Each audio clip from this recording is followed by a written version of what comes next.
Okay, either you love this gun or you hate this gun. This is the DV1 clear coat.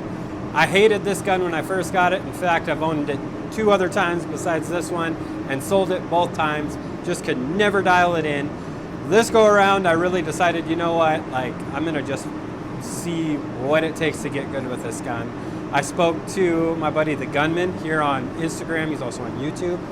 He kind of got me squared away on how he sprays his. Basically, the trick to this, for me, wide open fan, wide open fluid, 19 PSI, a super, super tight overlap, and you'll see when I clear this hood, the results speak for themselves. This gun produces some of the best finishes I think that I've ever sprayed. It does take a little patience to dial in. The pressure is going to be different per the clear coat that you're using. Thinner clears start at like 16 PSI. Medium solids or something similar to CC250, EC530, EC520, about 19 to 20 PSI.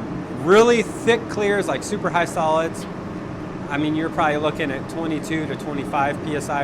You're really just gonna have to play with pressure until you get it broken up just enough to where it just lays down beautiful. And I think that was always really my problem, was I was looking at this digital gauge and trying to spray it at 28 PSI like every other gun, and I was told, no, start at about 20.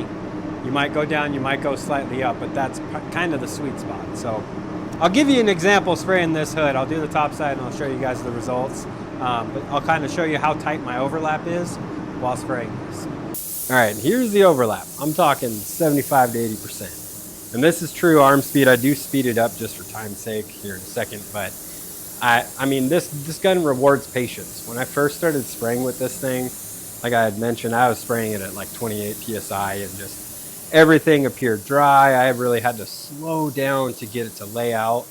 And it was using a ton of material while I was over atomizing it. So once I figured that out and dropped the air pressure, it completely changed my opinion of this gun. Now also keep in mind, like, this still isn't for everybody, but if you already own one of these, please, for the love of God, give it another shot, because it's pretty nice. All right, I'm gonna tell you that using this gun really rewards patience. If you can dial in the correct pressure for the clear coat that you're using, I mean, the finishes you'll get out of it are insane. But like I said, a vented cup really works well. This is CC250 from Sherwin. I like 19 PSI. If you're using HBC 21, I like 16 PSI. So dig that DV1C back out of the drawer and give her another shot. Because I promise you, when you figure this thing out, you'll fall in love with it.